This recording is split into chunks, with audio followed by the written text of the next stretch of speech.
Something about this story doesn't quite add up.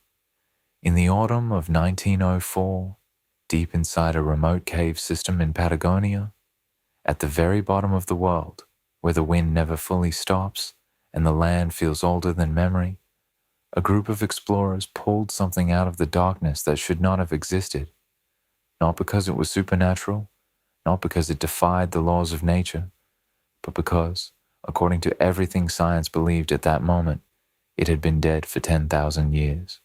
The hide was fresh, the claws were intact, and the smell, witnesses would later report, was unlike anything they had encountered before.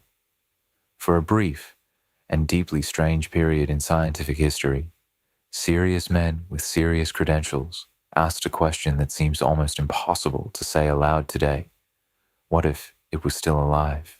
To understand why that question carried such weight, you have to understand the world in which it was asked.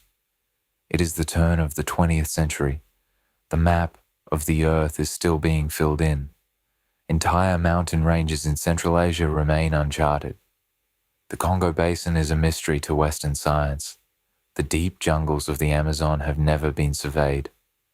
In 1904, the word impossible had not yet calcified into certainty. Explorers still returned from distant places with stories that overturned everything that came before. Patagonia, the vast and wind-battered region at the southern tip of South America, shared today by Argentina and Chile, was, in those years, barely touched by modernity. Sheep ranches had pushed into its interior only a generation earlier. Indigenous Tehuelche people had lived there for thousands of years, and their oral traditions spoke of large, lumbering creatures that moved through the forest at night. Creatures that left marks on trees at heights no known animal could reach. Settlers, many of them European immigrants, with no reason to believe in local legend, reported hearing something in the dark that did not match any animal they recognized. And then, in a cave called Cueva del Mylodon, carved into a limestone cliff near the town of Puerto Natales, someone found the skin. The first documented account of unusual material inside Cueva del Mylodon dates to 1895, when a German settler named Hermann Eberhard reportedly discovered a large piece of hide protruding from the cave floor. He brought it to the surface. He examined it, and what he found was not fossil. It was not mineralized. It was a thick, reddish-brown skin embedded with small, bony nodules, ossicles, as they would later be identified, that had been woven by nature directly into the animal's flesh as a kind of armor. This was not the skin of something that had died recently in any conventional sense, but neither did it look like something 10,000 years old. Word of the discovery reached Moritz Braun, a prominent figure among the German-speaking settler community in Patagonia. He sent samples to Europe. The samples arrived at the Natural History Museum in London and at institutions in Germany. Scientists examined them with the tools available at the time. Their conclusion was extraordinary. The skin belonged to a Mylodon, a giant ground sloth, an animal that every paleontologist on Earth believed had gone extinct at the end of the last ice age, somewhere between 8 and 10,000 years ago. And yet here was its skin. Not fossilized, not a trace impression in rock. Actual biological tissue, partially preserved, but unmistakably real. The scientific world, carefully and with great professional restraint, began to ask whether something had been missed. In 1900, a Princeton University expedition led by Erwin Hinckley Barber traveled to Patagonia specifically to investigate the Mylodon remains. They found more than just hide. Inside the cave, they recovered what appeared to be dung, fibrous, compressed, and again, not mineralized in the way one would expect from a creature extinct for millennia. They found bones, they found the claw, and they found what they described in their field notes as evidence of human cohabitation with the animal: fire pits, cut marks on bones, stone tools, suggesting that whatever creature had lived in this cave, early humans had lived alongside it. The British naturalist Arthur Smith Woodward, in a correspondence with the London Zoological Society, wrote carefully that the condition of the remains was inconsistent with extreme antiquity. He did not claim the animal was alive. He was too careful for that. But the inconsistency troubled him, and the letter, archived in the museum's records, makes clear that he considered the question genuinely open. Swedish explorer Otto Nordenskjöld visited the cave in 1901 and published his findings in a report that circulated among European natural history societies. He noted that local Tehuelche accounts included descriptions of a creature called the Ellengassen, a nocturnal being enormous in size, covered in thick hide that could not be harmed by arrows. Nordenskjöld was careful to characterize these as legend, but he recorded them. He did not dismiss them, and that distinction matters.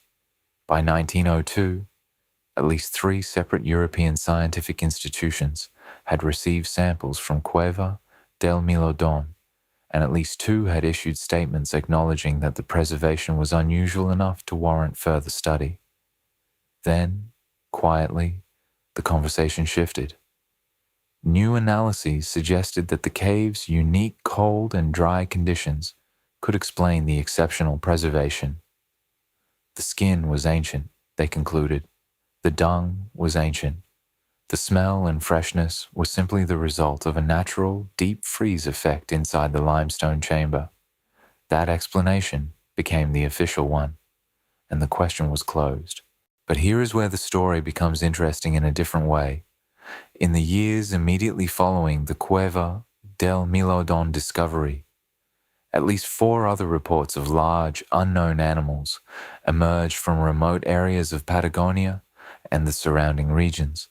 In 1897, before the Mylodon skin had even reached European laboratories, a settler named José Pomar filed an account with local authorities in Punta Arenas, describing an encounter with an animal he could not name, slow-moving, enormous, covered in coarse reddish hair, seen at the edge of a lake at dusk. The report was logged and then apparently forgotten. In 1905, 1 year after the 1904 scientific expeditions that formally catalogued the Cueva del Mylodon site, a British sheep farmer named R.C. Galloway wrote in a letter to a colleague, a letter preserved in a private archive in Buenos Aires, not widely circulated, that his workers had found deep claw marks in a stand of trees near the Chilean border. The marks were high, too high for any known animal in the region. His workers, he noted, refused to return to that part of the property after dark. These accounts, taken individually, mean nothing. Settlers in unfamiliar wilderness misidentify animals.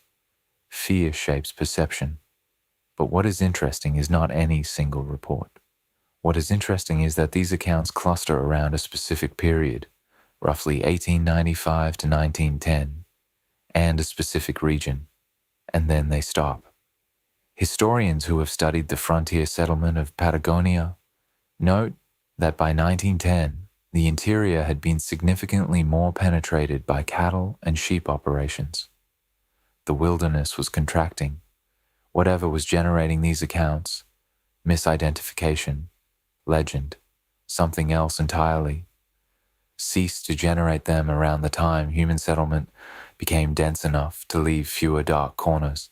There is a document in the archive of the Museo Regional de Magallanes in Punta Arenas that very few people outside academic circles have examined.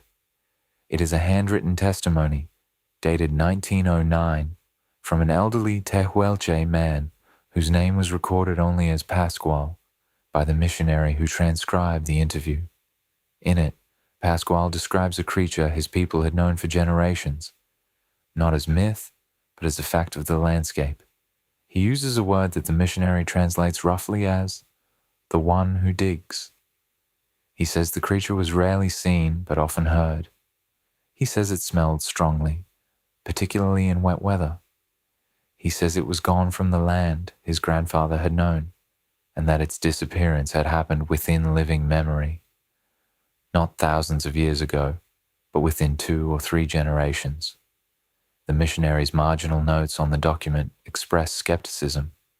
He attributes the account to folklore, but the testimony itself is specific in ways that folklore often is not. Pascual describes the texture of the creature's hide. He describes the sound it made when moving through undergrowth. He describes where it nested and in what kind of terrain. There is also a short article in a 1903 edition of a Buenos Aires newspaper, La Prensa, that reported on the Mylodon discovery and included, almost as an afterthought, an interview with a rancher near Lake Argentino who claimed his father had seen such an animal alive, perhaps 40 years earlier, which would place the alleged sighting in the early 1860s. The article treated the claim as colorful local color, not serious testimony.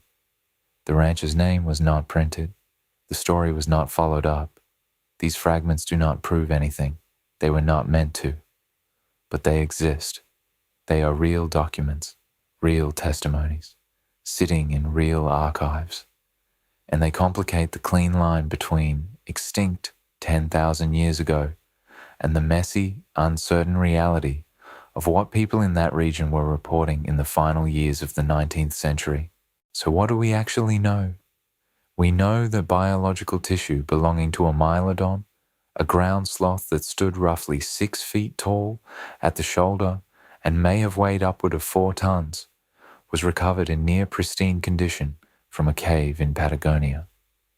We know that multiple scientific institutions struggled to explain the quality of the preservation. We know that the official explanation settled on environmental factors, cold, dry conditions inside the cave, and that this explanation is scientifically plausible. We also know that the cave showed signs of prolonged human habitation alongside the animal. Whether the humans lived with a living Mylodon or occupied a cave that a Mylodon had previously used remains a matter of interpretation. The cut marks on the bones suggest butchering. But butchering of what? A creature hunted alive or a carcass already long dead? We know that settler accounts of large, unidentified animals in Patagonia cluster around the precise period when the Mylodon remains were being studied and debated and then largely cease. We do not know if that is meaningful or coincidental. We know that indigenous oral traditions in the region include descriptions of a creature that matches, with uncomfortable precision, the physical profile of a Mylodon. We cannot know how old those traditions are, or how literally they should be read. And we know that in 1904, the year that scientific expeditions formally catalogued the site and produced the definitive reports that closed the debate, several witnesses near Cueva del Mylodon reported, in separate and uncoordinated accounts, that the cave had an unusual smell that did not match the cold, neutral air of an empty limestone chamber. A smell, one account described, that was animal. No official record addressed this. No follow-up investigation was conducted. The smell was not mentioned in the published scientific reports at all. Perhaps the Mylodon was simply a casualty of the Ice Age, gone for 10,000 years, its tissue preserved by the cold as a natural accident of geology. Perhaps every settler account was misidentification, a bear seen at the wrong angle, a condor's shadow in the dark, the mind's tendency to fill uncertain shapes with ancient fear. Perhaps the indigenous traditions were exactly what the missionaries said they were: folklore, metaphor, the slow accumulation of stories that explain a world that is sometimes unexplainable. Perhaps the smell was nothing.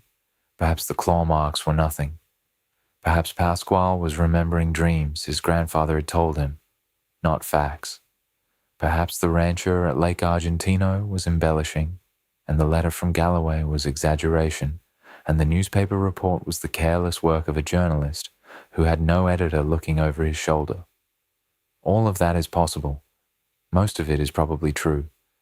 But somewhere in a regional museum in the southernmost city in the world, there is a handwritten testimony in fading ink from a man whose full name was never recorded, describing a creature he was told had been a living part of his landscape within his grandfather's lifetime. No one has published it. No documentary has filmed it. Most of the researchers who have seen it have moved on to other things. The cave is still there, in the cliffs above the Patagonian steppe. You can visit it. Tourists do. They take photographs of the replica sloth model near the entrance and then continue south toward the glaciers. But the limestone goes very deep, and not all of it has been mapped. Maybe we found everything there was to find in 1904. Maybe the question was correctly answered, correctly closed, and correctly forgotten. Or maybe, in the long, dark interior of that cave, in the layers of sediment that no expedition has fully excavated, there is something still waiting to be pulled into the light, something that will once again force serious people to ask a question they are not entirely comfortable asking. What if we had it wrong